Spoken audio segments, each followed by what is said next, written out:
What's up, trainers, and welcome to another episode of Mastering the Pokeverse, where we discuss all things related to Pokemon. Don't forget to subscribe, leave a like or a comment on the video. Let's jump right in.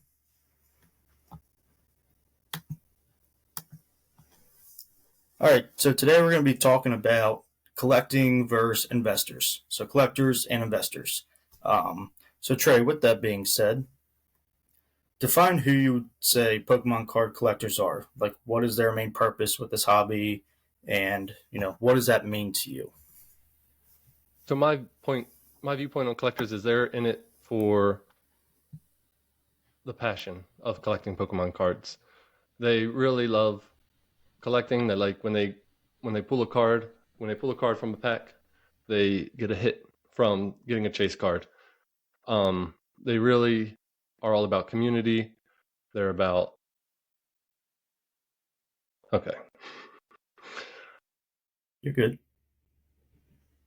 Yeah, so Pokemon collectors are all about the community, and they might buy and sell here and there, but their main focus is not on the investing portion.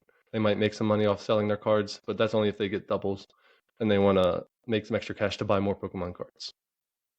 Is that kind of how you feel? Yeah, definitely. So me, myself, and I think you're the same. I'm definitely a collector. Yes.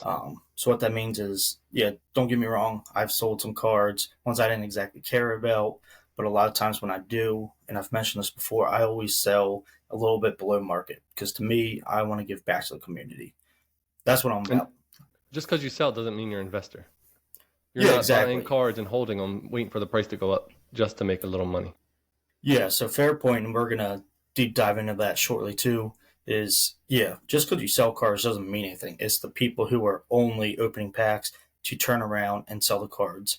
So, for instance, like the best cards, Moonbreon, Giratina, all those uh, alternate art cards are worth a lot of money. The Latios from Team Up, those are the cards that they are chasing only to turn around and sell. And investors are more people who are trying to get them cheaper. So some people will try to act as like local card shops, only buying for 60 or 70% of the value. That's because they want to turn around and sell it, get a 30% profit. Where if it's me as a collector, sure, I might try to make a deal, obviously, to like help myself out in my wallet. My wallet definitely appreciate it. My wife will appreciate it. But, it's all just towards having that card in my collection.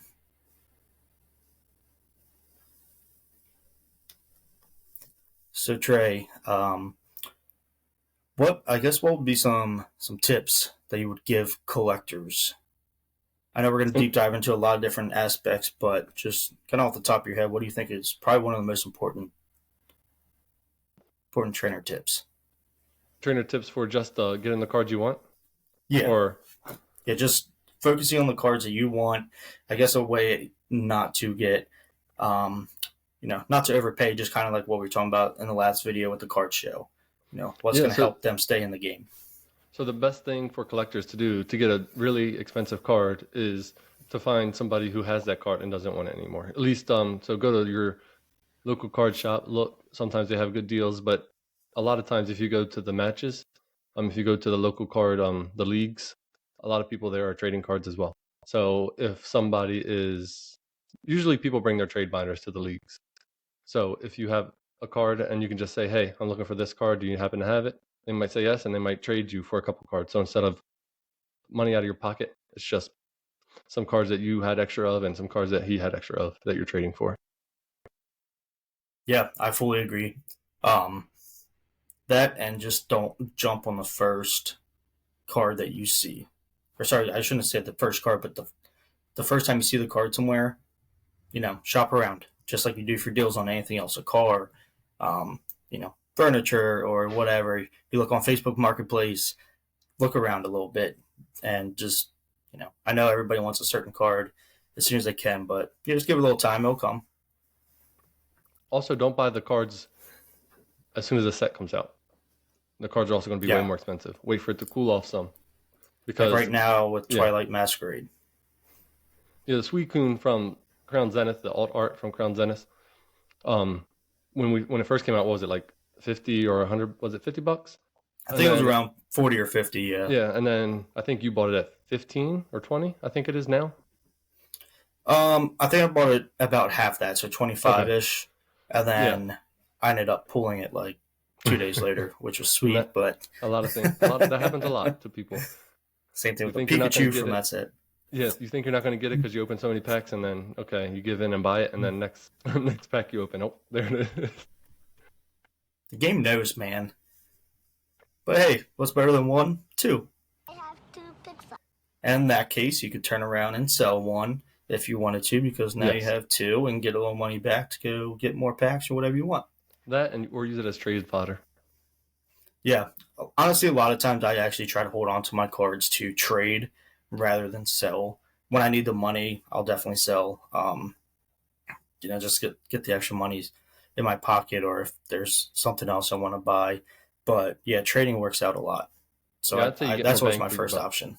Yeah, more bang for your buck for sure if you trade. And you don't normally have to pay fees because you're just trading. Yep. So, all right. So we talked about collectors a little bit. Now let's shift focus to investors. So, what does a Pokemon investor mean to you? How would you define a Pokemon investor? So yeah, Pokemon investor is usually solely in it. Maybe they like collecting Pokemon cards, maybe they did it as kids, but they're really in it to make money. Kind of like the stock market in a sense, because you're gambling. They think a card's going to go up in value, so they buy a bunch of them. Yeah, it's not just like you're buying one to collect. You're buying like 10 or 15 or 20. You're trying to buy up the market for that one card. And then you go back and you hold, and then you see because the demand starts to go down when you start buying all those cards, and then the price goes up, and then you start to sell off one at a time and that's how cards get really expensive. So yes, that's my definition of the investors. Yeah. So there's the and another topic we're going to be talking about here shortly is scalpers, and I want to make sure people don't mistake, investors for scalpers. There can be kind of a blend, but yeah, when I was at the card show, I think there was somebody there who had easily 10 to a dozen Giratina alt arts, Moonbryons, what's a couple of the other big ones like Dragonite from Evolving Skies, the Rayquaza alternate art from Evolving Skies, of course, since there's so many in that set. But it was just insane. So that would have been an investor. Like and I asked him, I was like, "Hey, how'd you actually get all these cards?" He's like, "I find people who are just looking to sell their collections." So exactly what Hmm. you mentioned, Trey. And he bought some of these like a while back. Sometimes people just get lucky, and sometimes that is what it is. Just like opening a pack and pulling that chase card is it's luck. Trying to gauge the market and just see what's trending and trying to figure out when's the right time to jump in. So, but that would be an investor. He's looking at it to make money, and I'm sure he has a personal collection too. It's great, but when you start doing it for the profit, for the money, that's your investment. And he seemed to do it fairly from what he was telling me. No idea exactly behind the scenes, but buying these collections, not being like the scalpers who go buy up everything in the stores and online and all that. Two different things. But so, what would all right. Sorry, lost my place there. You're good. The controversy. Maybe say why do investors not like, or why do collectors not necessarily like investors? All right. All right. So we talked a little bit about each side, you know, whether you want to be an investor or a collector, but there's always going to be that controversy there and why one side wouldn't exactly care for the other. Get aggravated with those who are investing, who are just trying to make a dollar, and that's all they care about. And whether, you know, me myself, I'll say I'm a true collector, and I always, I've said it a lot. You should be giving back more than just worrying about making every penny you can. But that's just me. Please don't hate me. So, with that being said, why exactly do you think, from your point of view as a fellow collector, why are collectors, why is there, I guess, bad blood essentially sometimes between collecting the cards and people selling them just to make a dollar? Yeah, it's because it raises the price for collectors. It's good for the investors, but bad for the collectors. If you're just trying to buy a certain card that is hard to pull, Of course, supply and demand is going to be more expensive than all the other cards, but with investors, sometimes that can make the price go up really high. Like, there's no reason the Moon Bryon card should be upwards of $1,600 for a PSA 10.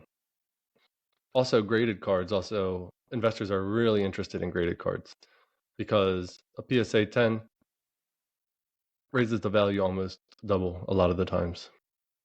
So that's really where most of the bad blood comes. And I also think that maybe collectors think that investors are the scalpers that we talked about. And also, there's a lot of controversy circling around the Pokemon community because there are pictures circled around the community that um, there's just piles and piles of rare cards that what we think people were stealing from the factory itself, and that also raises the price significantly. The Yeah. lower the quantity, the higher the price. So you were talking. So that picture that you're talking about, you're actually talking about the picture. Yeah, from the factory of the Pokemon employees themselves stealing, and then Pokemon came out with a statement that it's been a while since I read it, but I believe they said that they took care of the issue. And, I don't know, kind of seemed like a very blanket statement, but yeah. So I fully agree. Like as a collector, seeing that and hearing that, it definitely made me upset because I'm like, okay, this is exactly why people can't get the cars that they want. And I Mm-hmm. actually, and I'll mention this farther down, which actually might be our next topic, is scalping. I feel bad for the kids. I mean, kids actually just want to get these and open them like we did as kids and have fun and all this stuff. And you couldn't even find sets out in the stores. I mean, and that's what scalpers are. They go and buy it all up and try to get the best cards and immediately sell them. And with investors, so what Trey was actually kind of talking about with, buying them up and it changes the market and the supply and demand is a lot of times there's a bulk like a group of investors, and they will buy up all the supply that they can because now it's not out there. So all these Moonbryons, whether or not set aside the whole picture and if they were actually stolen, all that, but the cards themselves that people were able to buy, like on TCG Player, eBay, I don't know, wherever else people were selling them all over the place, and they were buying these things up. It took a group of people that's going to be doing this, and they're taking it all off. So there is no supply now. So what are you going to be able to do now? You now control the market, and that's kind of what Trey was talking about, and that's the part that sucks. Oligopoly. Yeah, exactly. There's not a lot you can do about it, unfortunately. Um, yeah, I definitely agree. I think that's why there is kind of like that big, you know, Yeah, and we would really consider those people to be scalpers, and that's where most of the bad blood comes in, is yeah, when the people come in, a couple, like maybe like say there's a group that 5 or 10 people, I don't know, maybe there's more than that, but anyway, they're colluding and they're holding all the stock, like the Magikarp card, the alt art with the Magikarp from the last. What do you remember what set that was? Because I think you pulled it actually. yeah. Paldea evolved. Yeah. Yeah, as I have headphones in today, I don't want to pull them out on mic and mess everything up, but we will have it pop up since we know how to do that now. And but yeah, so that card actually shot through the roof, and just like we said about you know, the Umbreon sitting on the stairs with Pokerev, he mentioned this card, and to no fault of his own, people probably jumped in on that and were like, "Hey, he clearly likes this card. He thinks it's cool." And then what was it? The next day or 2 days later, it was Mm-hmm. $190. I think it's over 200 now. It used to be like a $90 card. So Yes. clearly, you can see the examples right there. It sucks for true collectors. I'm definitely one that gets defensive about it, and like I said, I preach this all the time. I always try to give back, but there's certain people in a group that I'm in, and they try to do the whole local card shop thing, and all they don't talk to anybody in there. All they do is just post and selling channels and try to sell all these graded cards. Like that would be to me kind of, I want to say, a blend between an investor because yeah they're trying to make money, but also somebody who's just trying to look out for number one.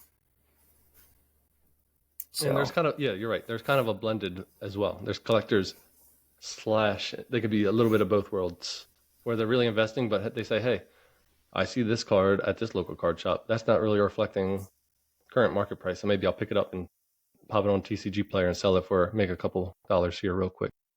Yeah. Um, so bringing us up to another topic now. We already briefly mentioned it, the scalpers. And I'm gonna kick this one off just because I feel so passionate about it and I get so frustrated with it.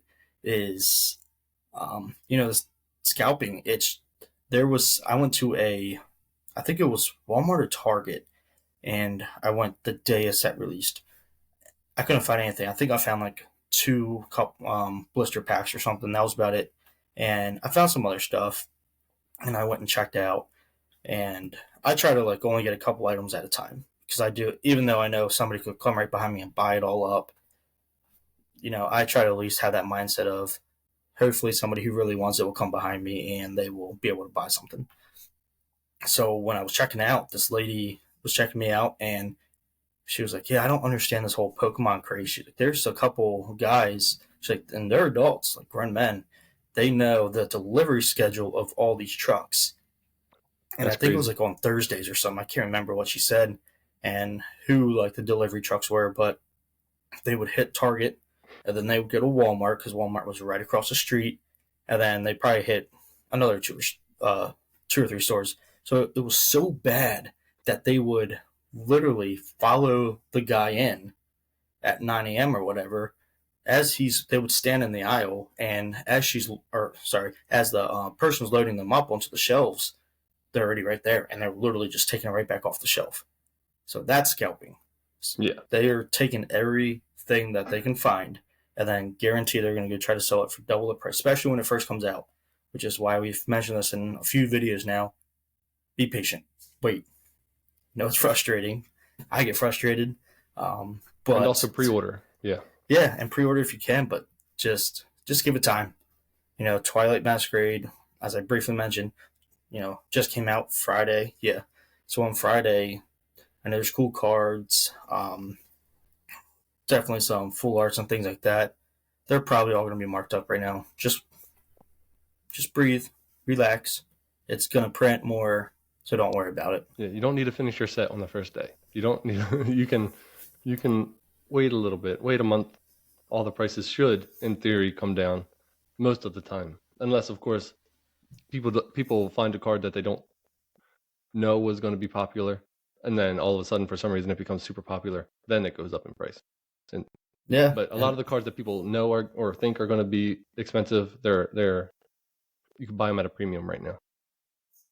yeah. So now I kind of got a little pumped about that. So, is there anything I missed? Like, how exactly do you feel scalpers, or do you fully agree with what I said? Or No, I agree with you. They kind of make Pokemon collecting frustrating because, like you said, you kind of because sometimes yes, the set releases on Friday, but maybe Walmart gets the delivery on Thursday. They put it out on Thursday, and you're like, so you go on Friday thinking that it's going to be there, and it's just come out that day. But in reality, it's the day before. So you're kind of screwed yeah, if you go the day of. So me and you, we talked about it because Target a lot of the times they release the set the day before. So we would talk about, hey, I'll be like, hey, Steven, Target has these today. I just came in to check. So and you would ask me to pick you up a pack, or I would ask you to pick you up a set.